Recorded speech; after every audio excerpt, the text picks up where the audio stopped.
welcome to the Skiffy and Fanny Show. I am Shaun, and today I am joined by the fabulous fantasy and science fiction writer, Fran Wilde. Welcome to the show, Fran. Hello, and thank you for having me. Well, Fran, if you don't know, has so far published 9 novels, a poetry collection, over 70 short stories for adults, teens, and kids. Her stories have been finalists for many awards, including 2 Nebula winners, her debut novel, Updraft, and her debut middle grade story, Riverland. Those are the 2 winners. Her short stories have appeared throughout the major publications and multiple years best anthologies. But today we are actually talking about a book called A Philosophy of Thieves that, they wrote Philosophy of Kings. That's not correct. Whoever wrote Philosophy of Kings is wrong. It's Philosophy of Thieves. It even said little thieves right here. I think that was a joke because there's a character named King. No kings except for the character named King, but we are big on no kings in this house. This story in particular, I think kings are not very important. Anyway, it is the first novel of a new series called the Canarvier Files, a high-tech adventure heist wrapped in a gas lamp fantasy. Whew. It's exciting and totally not what I was expecting. I had no idea what was coming, Fran. The book arrived and I was like, what the heck is this? And then I read it and I was like, surprise! Oh, Fran, you were doing some stuff. What's up? I'm excited. Yep. Rich living in a fantasy world, the rest of us living in a sci-fi universe. What do? Well, let's start with the big first question. What the heck is this book? Like, what is it? It is a heist novel. Many heists, actually. There are multiple heists going on, some of which are on the surface heists, and others are much more subtle. And it is a future fantasy, I would say. There's some body horror. There's a little bit of sci-fi elements. There are definitely some nods to my favorite cyberpunk authors like Gibson and Stevenson and Pat Cadigan. And then there is a whole bunch of murder and stuff. And so it's all of the genres just crammed into one small package. And as I have been telling people, if you are trying to fill out your Reddit fantasy bingo card, this is your book. There's a lot. There is, in fact, quite a bit going on here because there's a lot of technology and there's sort of, I like how it's described as sort of a gas lamp, right? Which is the technology is still fairly forward, but there's like hints to sort of an alternate version of our world, essentially. I'm very curious because when I started reading this, I was like, Fran must be a fan of leverage. I do love leverage, yes. Okay, because I immediately started making comparisons. Yeah. Nope, Hardison. Hardison's just Hardison all the way. I love Hardison. Hardison's great. To me, it's a different story, right? But there's a lot of power dynamics that are built into how this world is structured, and very overtly so, because I think like the opening sequence is, literally is taking place in like a rich person's house, and then the later heist that's around the middle of the book is also in a very wealthy family's house, and there's lots of discussion about wealthy families and their influence on the city and on the culture. And so it seemed to me that you were definitely making a deliberate poke here at the kind of way a society is stratified by wealth.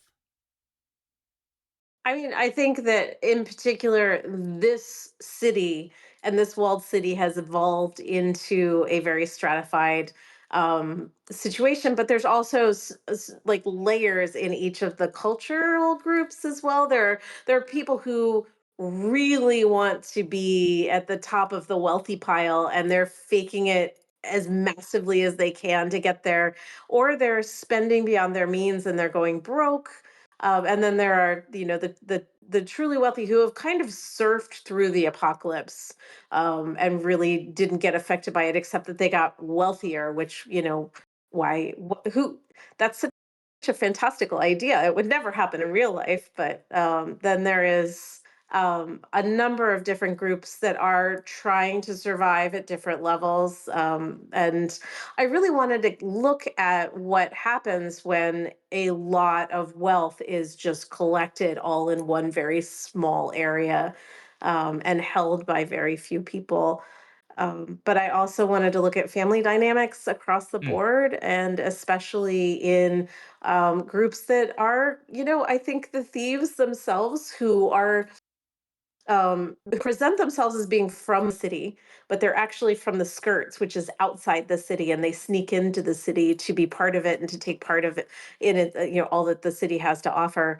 Um, they view themselves as educators. They view themselves as performers who are educating the populace on all of the different thieves of history. And by doing that, they're actually talking about a parts of history that were really lost over time. The thieves are also, they view themselves as performers.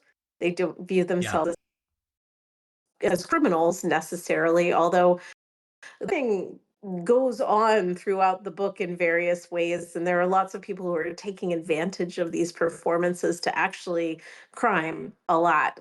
So there, I mean, the thing about leverage is about is a very Robin Hood sort of situation where they are righting wrongs and fixing the imbalances a lot. And I don't know that the Carnarvie set out to do that when King founded the troop. I think King's idea was, this is fun. I'm a, theater kid kind of guy in the post-apocalyptic world. What am I going to do? And at the same time, there were all of these rich families that had decided that they were kind of bored with the entertainment they had going for their parties, and decided Yeah. to, after a very historically well-known actual robbery, where someone showed off how wealthy they were, they decided that this is great. Let's just keep doing this, and we'll hire thieves to perform robberies, and we'll try and catch them, which is a great way to set up yourself for winning as a host no matter what happens. If the thieves get away with the stuff, you buy it back and then you look great. If the thieves don't get away with the stuff, if your guests catch the thieves, you also look great. The only thing that could possibly be a flaw in that plan is if you also happen to be managing a large security firm, and trying to sell your services to the rest of your peers and friends, which, oops. Yep. Creates some Yep. problems.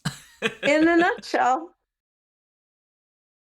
I love that you dealt with so it's something, part of why I was thinking of leverage a lot is the way you mentioned earlier, right? This idea that thievery can become, in this society, is in some cases now a performance, right? It is a thing, like you essentially hire people, they go out on a contract and they perform a heist, right, as part of a grand spectacle.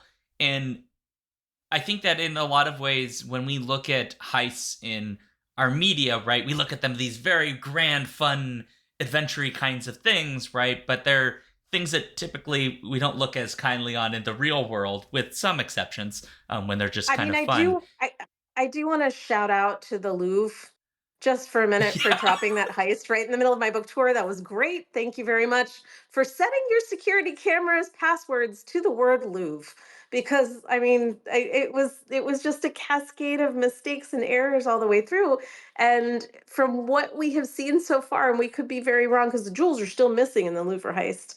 they But are. the the guys that did this feel to me like they were just kind of out on their scooters, and they saw a lift near, parked near the Louvre, and we're like, hey, that's cool. What do you think? Let's go. And the brute force attack method is an excellent method of getting what you want if you can get in and out safely, but it's not necessarily the smoothest of heists. And we have seen that, they dropped some pretty expensive stuff in the sewer on their way out. But I Jeez. think there's still a level of entertainment There's still a lot of people watching this real-time heist and thinking, wow, that is a lot different than everything I've read. And then the inspector shows up and like straight out of Menswear Daily. I mean, he's amazing. And it's one of those moments where you get to talk about what a heist is, and you get to talk about what a robbery is, and you get to talk about what a gambit is, and all Yeah. of the different aspects of like heists are a very particular form of sort of a structure of entertainment. We have structured them so that audience can participate as they Yeah. either read the book or watch the movie.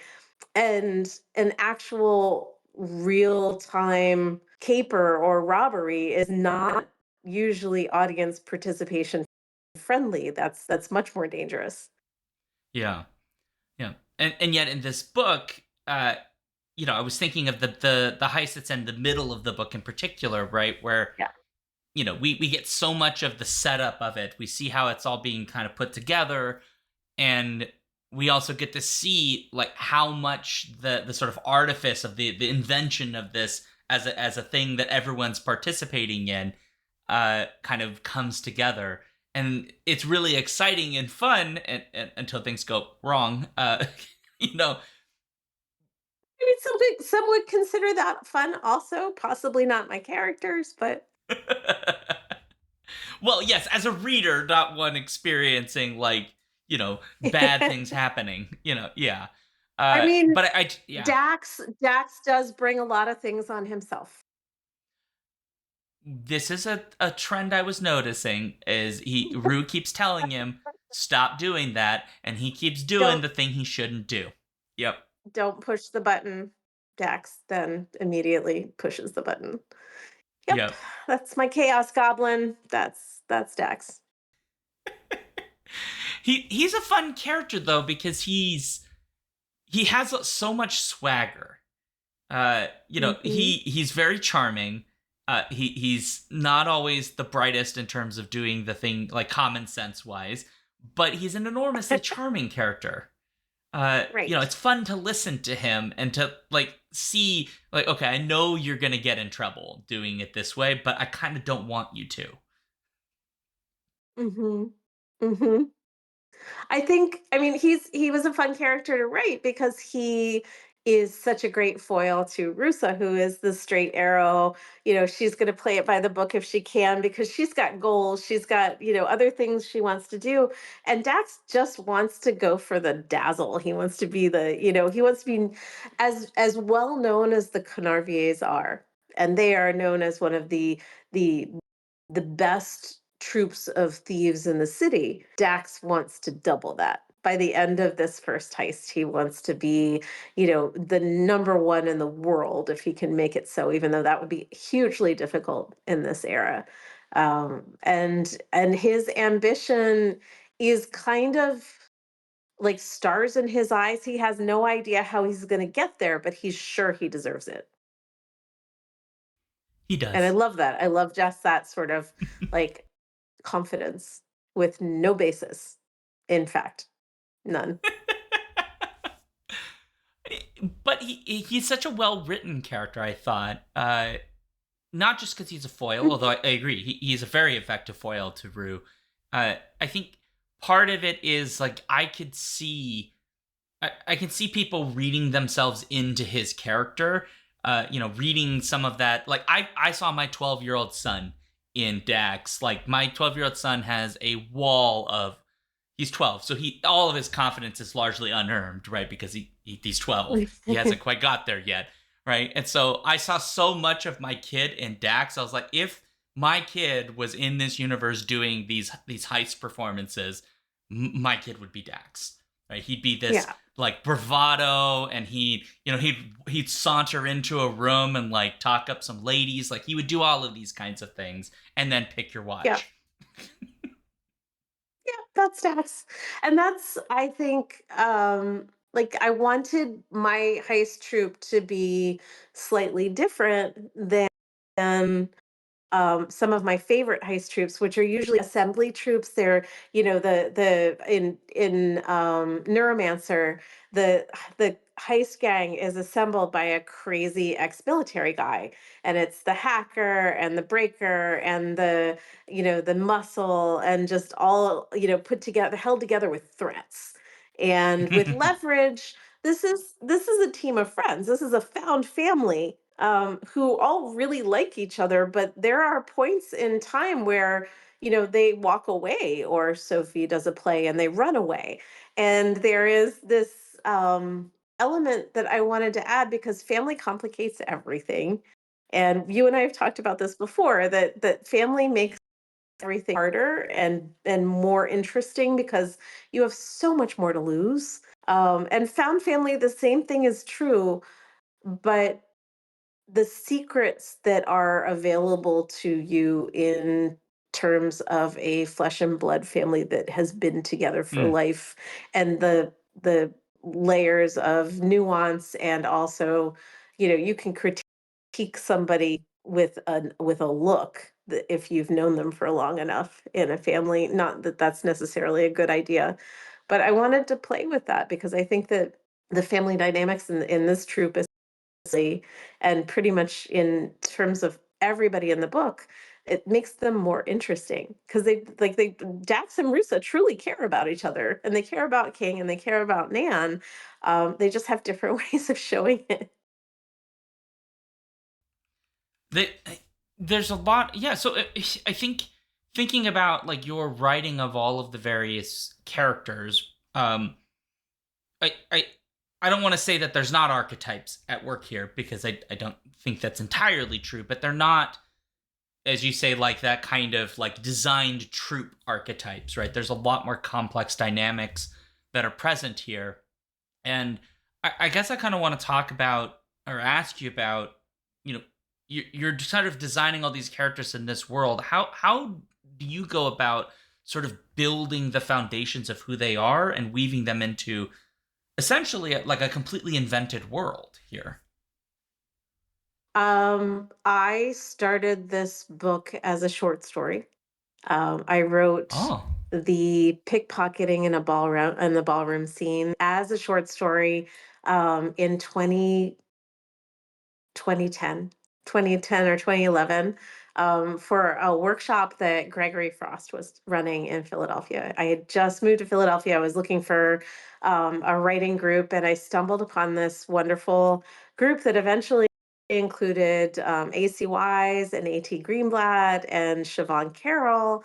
And it was just so many. Bernie Moses was in it. I'm trying to think of all the people that were in it now. If you were in this group called The Bridge in Philadelphia, hello.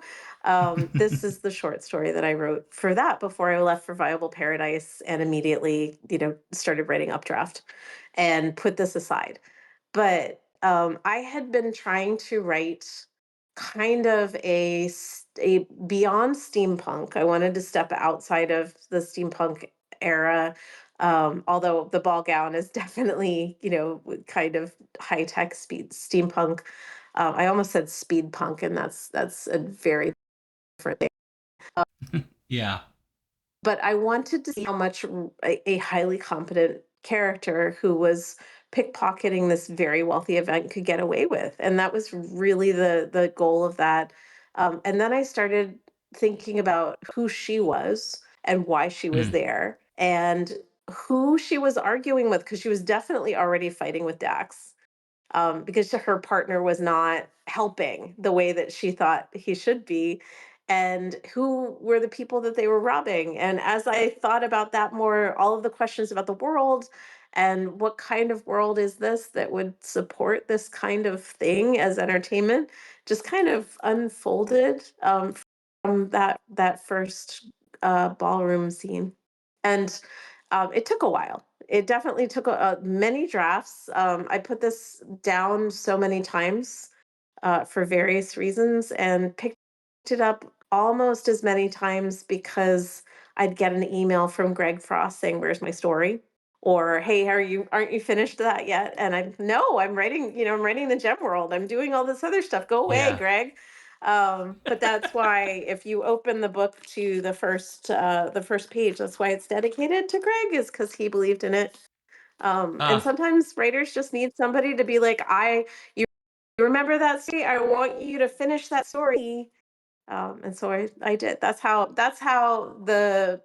the whole thing came about. It was first the pickpocketing scene and the arguments.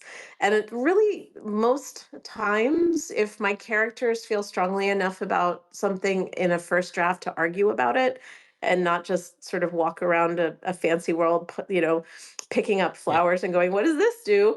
Then I know I have a plot. I know I have a story and I Ah, have some viable characters with interests and passions and things to lose. And that makes them fun to write. I find that really interesting because you would so I know that there are some writers who might take like the tactic of, they'll like maybe start writing and go, oh, I kind of have like a little idea here, now I'm gonna like diagram my characters, right? I'm gonna get like, who are all of these people? But for you, there's this like congealing moment when the characters begin to behave in a certain way that like it almost like an iceberg effect, right? They're at the top of the iceberg, and now there's a mountain underneath there I can like dig up now, Yeah. and it's this argument is the example you're using here. I find that very interesting. I'm gonna have to abuse this idea. I might have to try this myself one day. I love it. It has worked for me a couple of different times, but this one in particular, because I really had to convince myself and others that a multiple genre book, which was not what genre fiction was in the 2010s. People were pretty much sticking to their wheelhouses, and me mashing all these genres up together was alarming to some people. So I had to really convince myself that at least this was going to be fun to write. And using that structure is where I'm comfortable. If honestly, if I can hear my characters fighting about something, I know there's something there. Especially because then I know that there's more than one character. Which, if you start with a world and a great idea, sometimes you just have a character walking through, going, "Yeah, this is a great world. This is a really cool idea," and nothing ever happens. But if you've got two characters who are like, really struggling over something. And you can see that even in Updraft. The Yeah. first two scenes that I wrote in Updraft, one was a winged knife fight in a wind tower, which ended up being in the middle of the book, and the other was Kirat arguing with her mother over whether she would be allowed to go help on her mother's mission. And those two things, you know, I don't always start with a fight, but I do start with some tension and some, people Yeah. are upset with each other because the stakes are really high. Yeah, that conflict that exists between characters kind of gives you a sense of what has led us to this moment. Why are they arguing, and what is that Mhm. tied into the world? Yeah. Yeah. And if you think about it, like the idea of leverage begins when somebody comes to the troupe and says, "I have a problem," which is a classic noir beginning. Even though it's been Yes, altered, but this is the person walks into the office, and there's an individual the sitting there with a Maltese fedora Falcon. on, Yeah, and there's a bottle in the drawer. Yeah, it's so Maltese Falcon, but that's literally how they kick off a lot of these, and that patterns for them, wondering, well, who is this? And are they lying? Or is this the real truth? And what is really happening here? And you're off to the races because your imagination is rolling. For I'm, I, there are so many good heist stories out there. The lead-in for Ocean's 11 is almost always people dreaming of what they're going to have when they succeed at the robbery. Um, yeah. Ocean's 8 is great at that. They just sort of hint at everybody's wish list from the beginning, and then you get to see them get it all at the end, which is really fun. I love how you brought up the noir elements, because you're completely right. That is a noir setup that Leverage loves to play with. They just infrequently use the like aesthetic style of noir, but like the narrative components are there. And I think there's a little bit in this book too.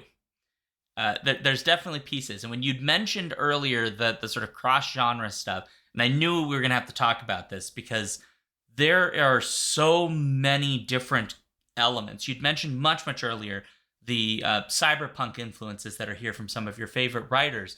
And I noticed that immediately because of the amount of different kinds of surveillance that are at work. You have these chapters in here that are actually like recordings of interviews and other kinds of like video footage that's being described to us, which made me immediately think like this is a very modern sort of cyberpunk surveillance type of situation. And then of course you've got all of these other elements we kind of talked about, the heist, which is a completely different genre, and you have a little bit of noir in there as well. You've got the sort of the sort of like social tale is kind of built into this as well. There's, I don't want to say it's Great Gatsby like, because I don't think the politics are quite the same, but like there's that element of Great Gatsby-ish in there. Uh, I wasn't unhappy to see Kirkus calling it a cyberpunk Great Gatsby. It made me oh quite my happy. gosh. Um, so, but yeah, I mean, I some of my favorite shows and some of my favorite books really do hint to you that there's more going on than just a story. I don't know if you remember a show called Pushing Daisies, which had Lee Yes. Pace and Swoozie Kurtz, and oh gosh, it was so good. And it was paranormal, right? That was a paranormal with the main character had a pie shop, and there I think he had a pie shop, and or was working, somebody was working in a mortuary, and so they were solving mysteries. There's in the first episode, there's Kai McBride, the cop, knitting a gun cozy. He's literally just knitting a sweater for his gun. And it's like literally this is gonna be a cozy paranormal mystery with added, romance in it and pie. How can you go wrong with that? Like that is just amazing to me. Also, just the fact that that show happened is amazing, but it was just like that level of hinting at the metatext of so many different genres gives you handholds to say, okay, all right, I'm in this part of the genre now, and over here I'm in this part, and I like that. It's something that I really enjoy, especially in the media that I consume. So thought people might like it too if I tried it. Do you find in writing a book that kind of is very cross genre, did you find that process of putting this together into like a novel form, was that a difficult process to kind of navigate all of those different conventions?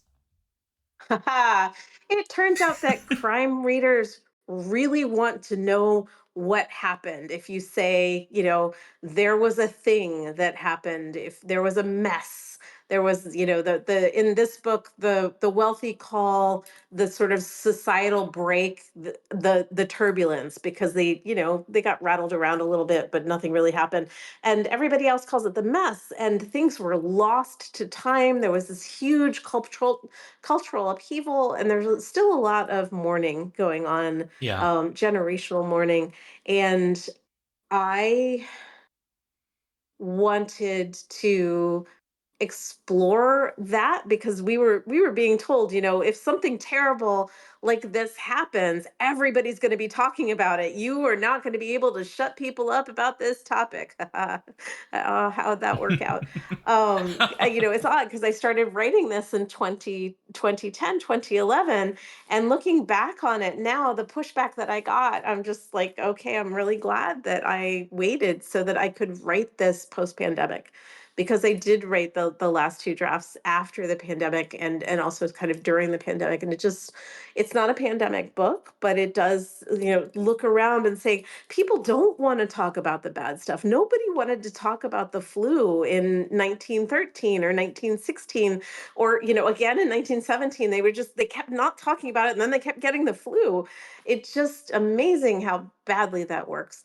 but there is this element of crime reading where if you say a thing happened, they want to know legitimately for crime related, solving related reasons, how it happened, who did it, when it happened, all the specifics. And I did the speculative fiction thing where it's there. The Yeah. answers are there, but they're layered into the details and into the strata of society.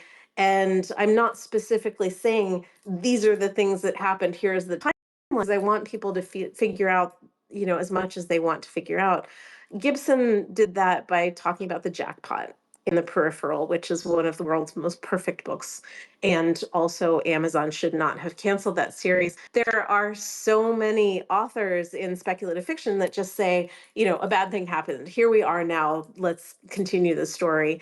But I got some notes from the crime readers that are like, how could you not say what happened and why, and I get it. I do get it because it is integral to some of the details of the story. Writing cross genre does have those pitfalls because you are agreeing with your readers. I'm going to tell you a story in this vein.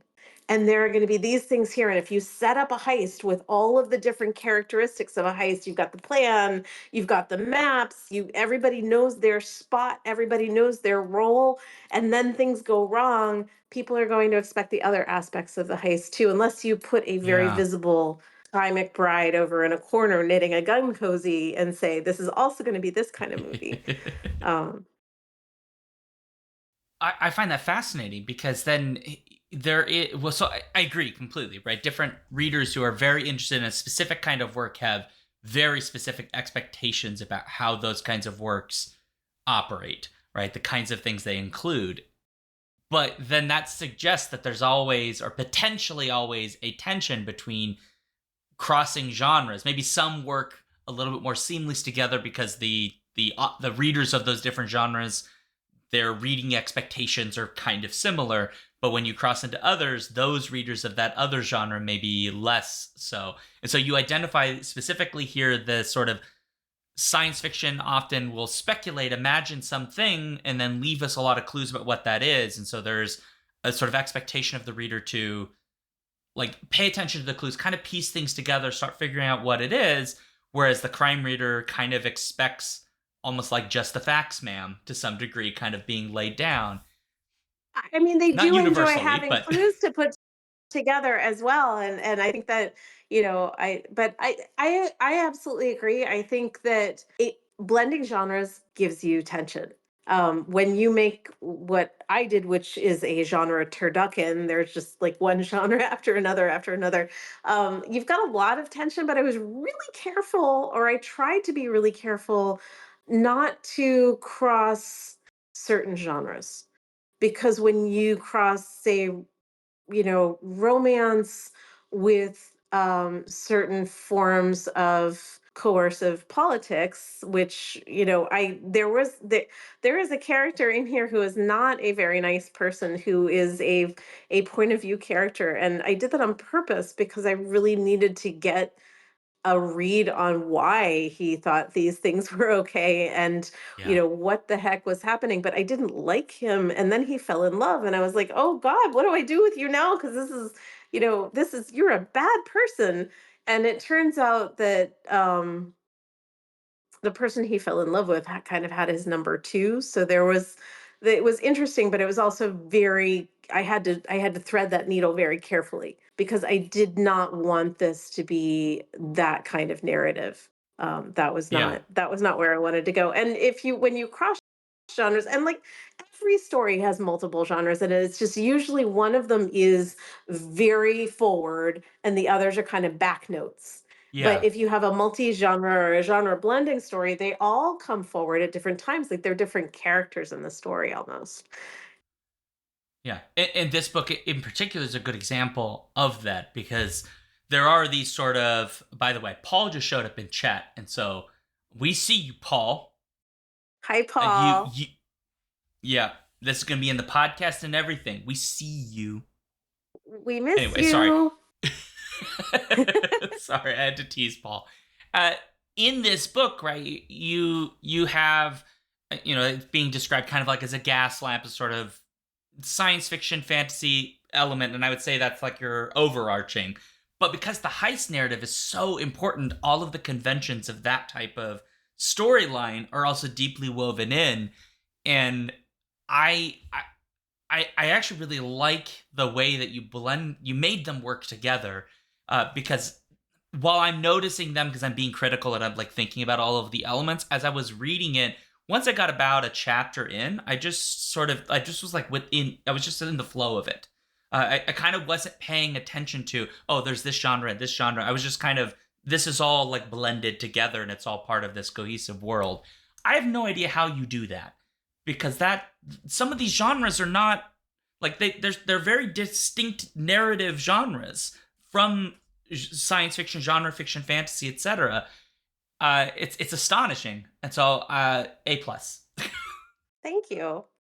You mentioned the feed earlier, and I did want to talk about that a little bit because that A gets its own type treatment from Erewhon, which they did an Yeah, amazing job doing the heist level things in a very Art Deco style, and then the feed, which is the line of sight city only media feed specifically to New Washington. It's also pay to play, so anything that gets popular gets more expensive to read, and I envisioned it because I was trying to think of what it would look like to stitch together a culture in a way that incorporated, different aspects of society without it being top down. And I kind of built it thinking it was going to be kind of like next door meets YouTube meets like old school fandom on like the Wanderlust boards and all of the different like things before TV tropes ruined everything. And there are so many different ways in which that became kind of the way that rumor works in Middlemarch. It just kind of threads through the story, and there is an aspect of the genre of the feed is fandom. It's just this like everybody's got a favorite, and everybody's got, oh, I found the yeah, secret footage of this and all these different things, and then there are people like actively deleting records at the same time, and then as well there are civic duty aspects to the feed, and you get to see kind of the voice of the city throughout, mm, and that was really hard to write, and it was really fun to write because it was just like there are more people here watching this and being entertained by it than just the wealthy people and the thieves. It was everybody had a kind of, there were betting pools, and there were, of course there would be betting pools. of course. There was just a lot of stuff. Yeah. I love the betting pools is really fun because it reminds me, it now, like every sport I have any vague interest in is now a long string of gambling ads, basically. Like in sports, by the way, that have a long history of the people adjudicating those, like judges and referees, etc., of being corrupt and and Mhm. fixing matches and so on. And so I just find there's something deeply, like maybe it's me, but it feels like deeply just dishonest and cynical of like just how much like gamble, gamble, gamble. And I'm like, but I can't trust that you aren't going to rig this in a way that hurts Right. my bottom line. So no, I'm not doing it.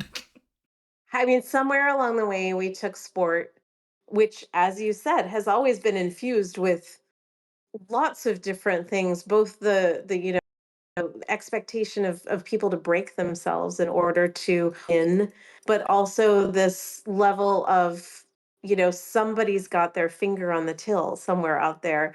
And like we've kind of been like, okay, where's the bottom? Where's the thing that we could possibly throw lower than?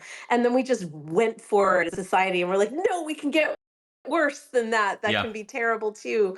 And I hate it. I hate it. I feel like especially kids sports should be left alone. Kids should be kids should get to play. I agree. And they're not. It, It's a it's it's a it, business. It's a business from the jump. yeah. It's a very alarming. And while I know that's not necessarily specifically tied directly into your book. This is I'm not gonna thieves related at all. This is just me and my personal soapbox coming out and being like, no. but it does at least dovetail off of, or can bounce off of, the way in which your book, right, really tries to unpack how the different levels of power, at which we kind of began this interview with, right, the ways that they sort of influence and manipulate everything basically underneath them, in sometimes very subtle ways, and sometimes, just really brutal ways, putting people who frankly don't have a lot to them in really horrible situations. Yes. And in large cases, they don't care, the people that are doing this. And in some cases, they're just oblivious to it, right? They just have no concept that it's happening. And I was thinking immediately of, like, kind of in the middle of the book, when Dax is like trying to plant himself inside the party, right? And he goes through, like, past all of the, like, kitchens and the servant quarters and all of these things. And there's some very subtle ways that you sort of unpack.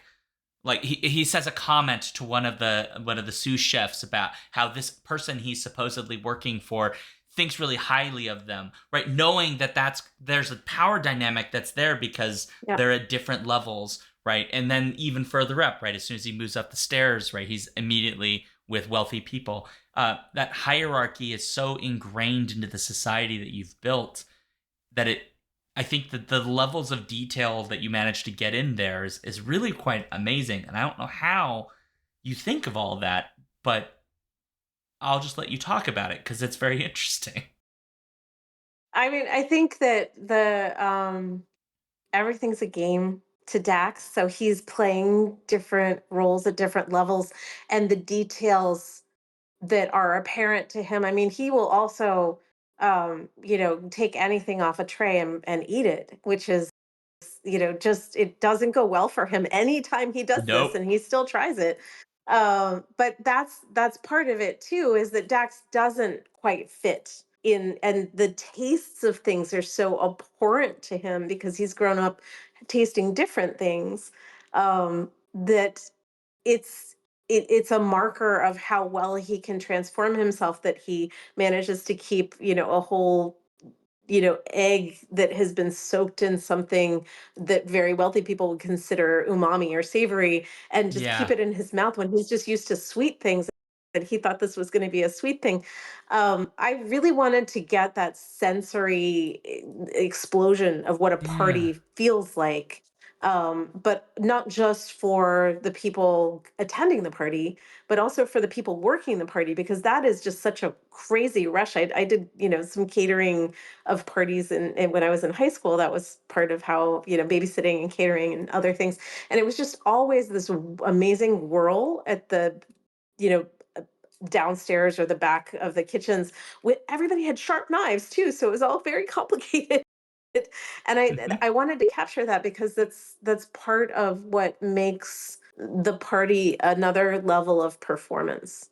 So getting all the layers, getting all the nuance, getting the fact that, the host was so over the top that he had his shoes programmed to do the first dance for him, just all those different pieces needed to come together just like a party does. There's always somebody managing the details. So I wrote those scenes a lot. I mapped the house, much like the Knorvies do. I tried to figure out, how they would do different things and when would be the most prestigious. What the most prestigious part of the grand heist would be, and I kind of decided that it wasn't going to be the ball because that was the first night, and things kind of roll on from there. But at the same time, you can't have just the detail work. You got to have the characters' emotions, and the host of the party is getting more and more frustrated and more angry, and he's starting to break things, and he's starting to do stuff that he shouldn't be doing because he's got goals and ambitions. The party is the emphasis of all of that, and so yeah, that was pretty fun. I could tell you had a lot of fun writing this book.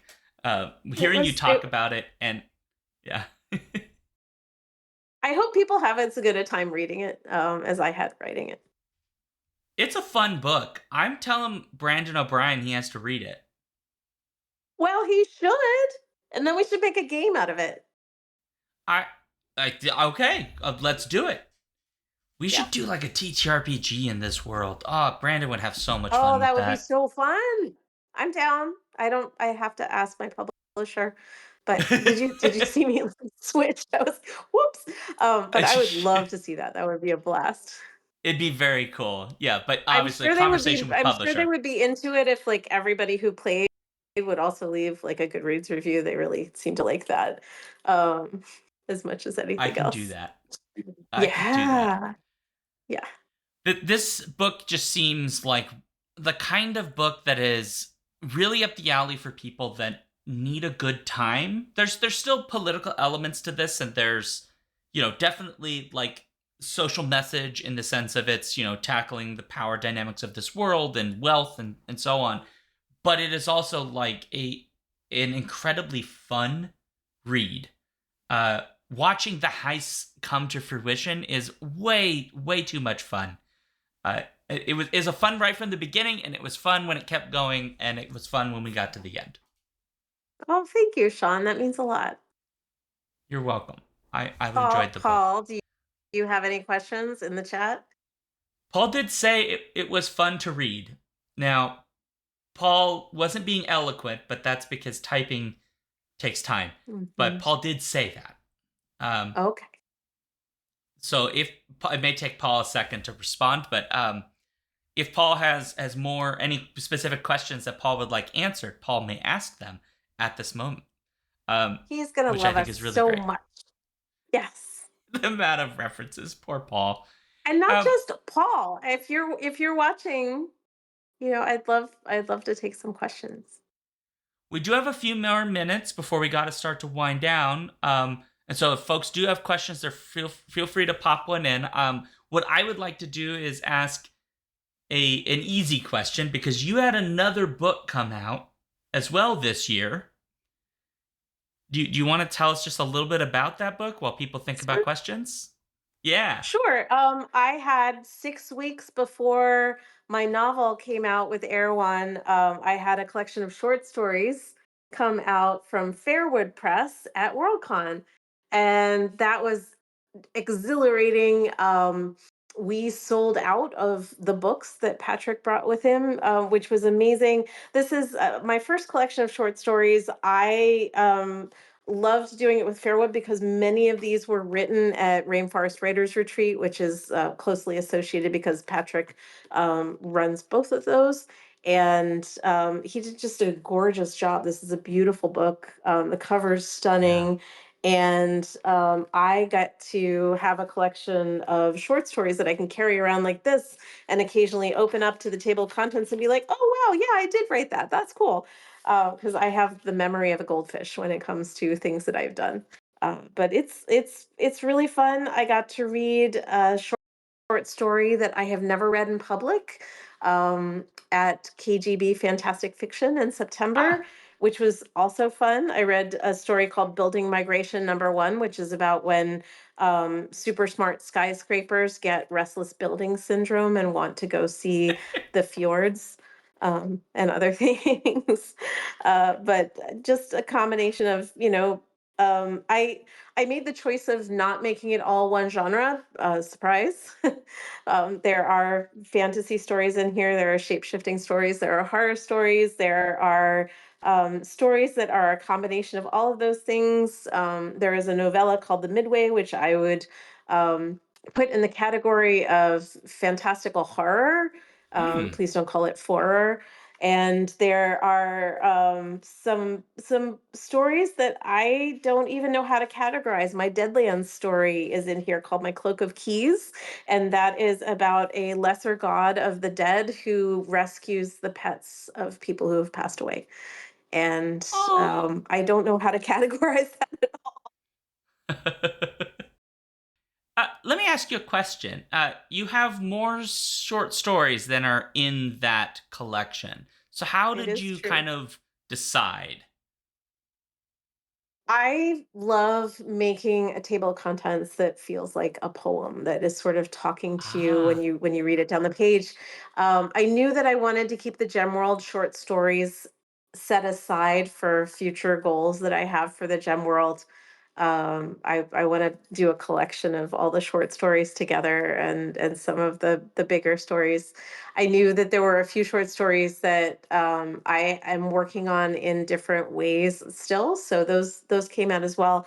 But also, I wanted to keep to a reasonable length so that it wasn't a huge tome, so that I could do this again sometime. It's really fun to have all my short stories together in a book that I can draw. And I spent most of Worldcon drawing storms that people requested into their collections. So there's a whole set of short story books out there by me with different bespoke storms in them.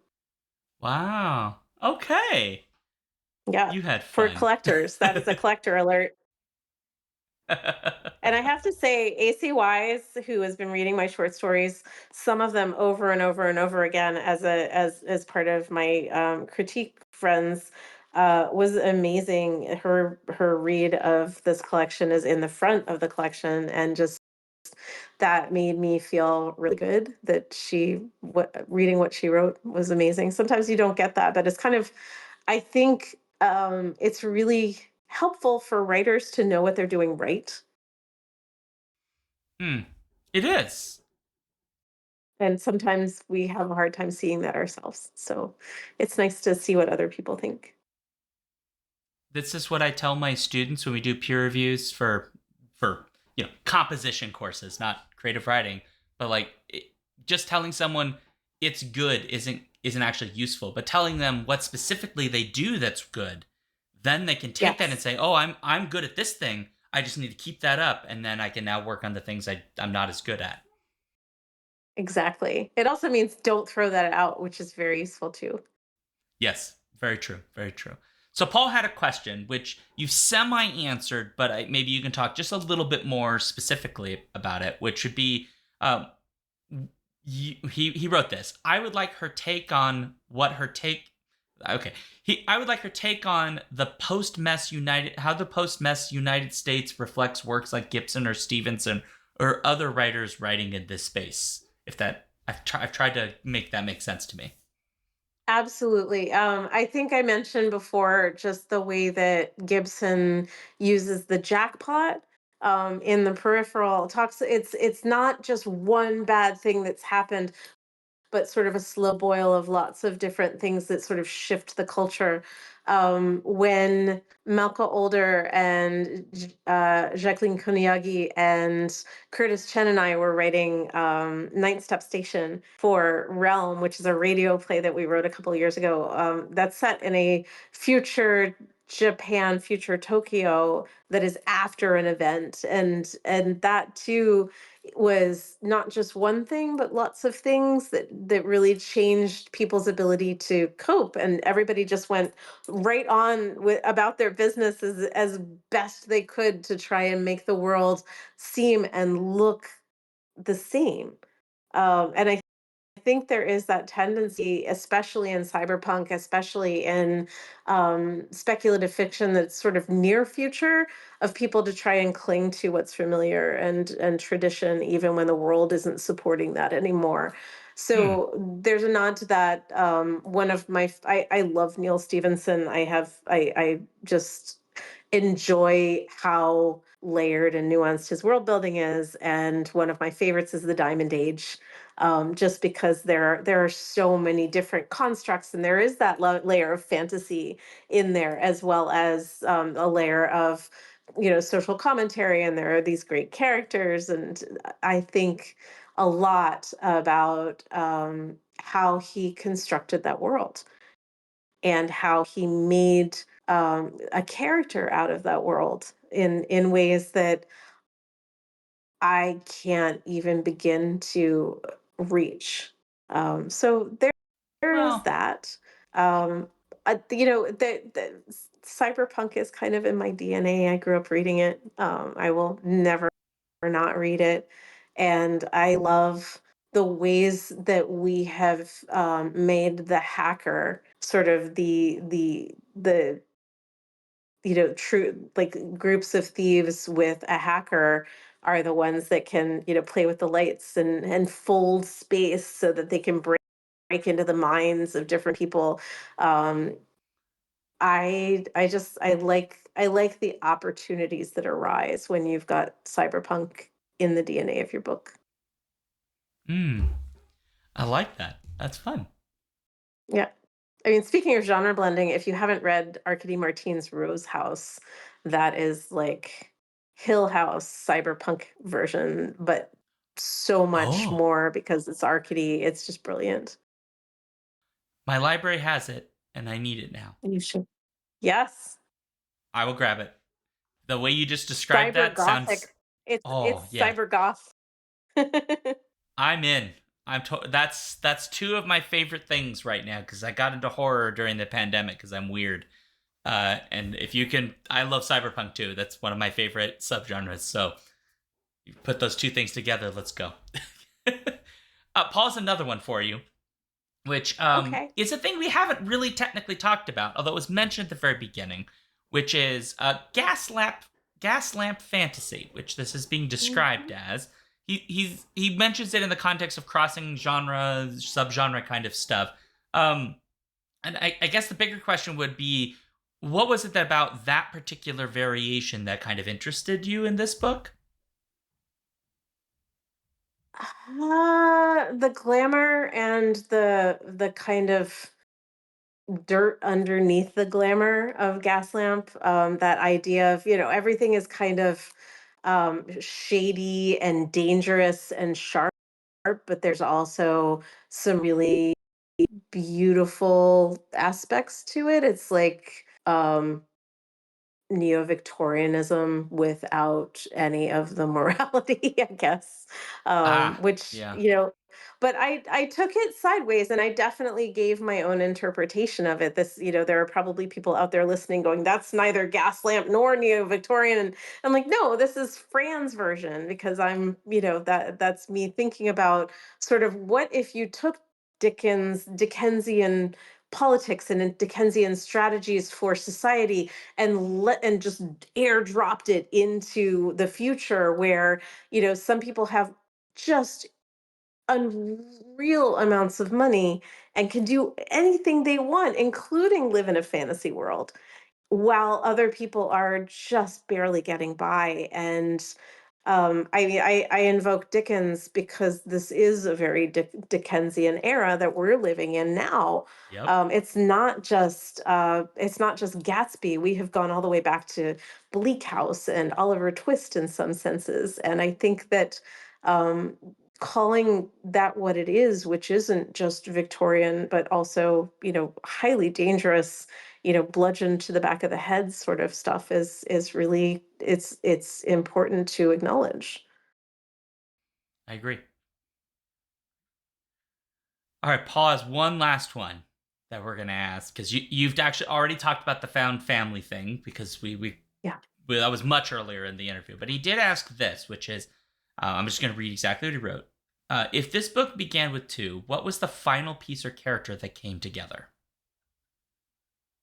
Well, that is a I great think he question, means Paul. Rue, And I but think if the book began with Rue, it did, because Rue was in the ballroom picking pockets, but Dax was also there yes, already.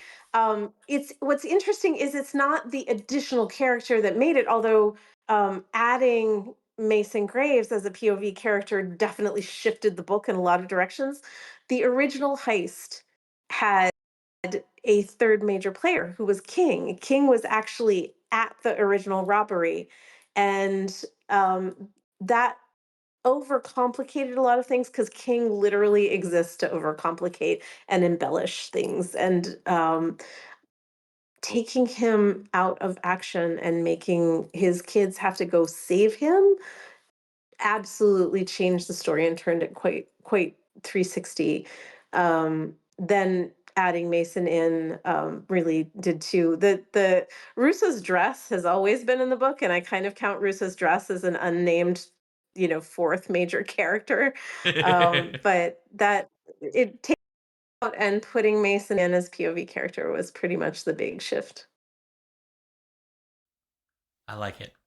Awesome. Okay, we have to wind down, Thank you which for the means questions, Paul. they're great questions. So Yes. I'll ask the sort of our wind up questions, which is the first one is the obvious one, which is what are you working on next? Which you kind of told me about a little bit off podcast. So I don't know how much you can say about it now, but I know you're at least working on one thing. It's been announced. I am working on the third book in a trilogy for Star Wars, with just I great anticipation for actually being able to say I have written it, because that is still terrifying to me that I'm doing this. I'm working on a couple of poems for this coming year. I don't have a lot coming out personally, but I am working on things that will come out over the next period of time. The second Canarvier book is also in the works. I can't tell you much except that Dax gets the opportunity of his dreams, which will be very fun. And I'm also continuing to serve as the co-editor in chief of the Sunday Morning Transport, which is my heart and my joy to publish new authors and authors writing in a variety of genres every Sunday for that magazine. Perfect. I'm excited. I will ask you questions later about the Star Wars thing. Uh, um, I can only tell you what I am authorized to tell you, which is oh, basically what I don't just worry. I said. won't ask for secrets. I'm not asking for Okay. military secrets here. No, no, no. I wouldn't put you on the spot like that. Separate question. Thank But you. anyway, for folks that would like to find you and your work, where would they go? Yes. I have two places to I operate. My website is franwilde.net, FRANWILDE.net. And then I have a Patreon where all of my things go. I publish a monthly free column of stuff I love, and also do free to subscribers write ins twice a month. I do some more level up things where I host a mini journaling workshop every month. I take some mentees and I teach classes on a very irregular basis. The next one is coming up this Sunday. I don't know when the podcast is going to air, so if you're listening to this later, sorry, but I'm teaching a class on how to write a heist on November 9th, and you can get to Oh, that through Eventbrite. But my the links to both my podcast, or not my podcast, the links to both my Patreon and my website are available on my Instagram, on Threads, and on Blue Sky. I am fairly limited in my participation on other social media right now. I'm trying to keep a lid on it. It's very hard. So that's where you find me. And then also at bookstores where great books are sold. excellent. Well, Fran, thank you very much for coming to talk to me and everybody here about your work. I appreciate it. Thank you so much for having me. This has been a joy and a pleasure to talk with you again, Shaun. I feel like we've It's really come exciting. 360. Yeah. Yeah, it's only been 11 years. No big deal. Why do I get the feeling that that interview is going to be linked to this podcast inextricably? It might happen. It might. I might just do it. You should listen to our interview about Updraft though, because that book is really good, and also the interviews. I think it's like really good. So I have no idea what I said in that interview, so that should be very interesting also. excellent. Well, for folks at home, thank you all for being here. If you'd like to let us know what you thought, if you read this book, for example, please send us an email, skiffmefanty@gmail.com. Or if you are in our Patreon Discord, you can obviously go to our show discussion channel, or since it's a book, the book discussion channel, and talk about it. We're happy to hear your thoughts. We're all over the place on the socials. The best way to find all of those links is skiffyandfanty.com/skiffythings, and then you'll just find links to all of those places. We're live, assuming my internet holds, every Friday at 7 p.m. Central on Twitch at twitch.tv/alphabetstreams, which is my channel. And so if you can come see us do whatever the new show is, if you are so inclined. And then please let folks know about this ridiculous show. Review us. I don't know, tell your friends, share things on socials. And if you have money that you don't need, you can go to our Patreon, which is patreon.com/skiffyinfanty. I emphasize the don't need part because I know things are getting rough, and so I do not want people giving us their money they need for things like food or medication. I do not want to hear that you gave that to us. You keep that for your important things that you need to deal with. We we'll survive somehow. So, thanks everybody very much. I won't say where you find me because you all know I'm in the internet. It's fine. So I need to make it happy though. That is required in the Skiffy Fanty bylaws. And so I will just announce now. Fran doesn't know I'm announcing this, but we will be gearing up for our own heist. We are stealing Paul's secret stash of root beer that he has been hoarding for generations. And so, Paul, expect us to take your stuff. You guys were with me the time. Solid Correct. alibi. And on that note, happy ending and scene.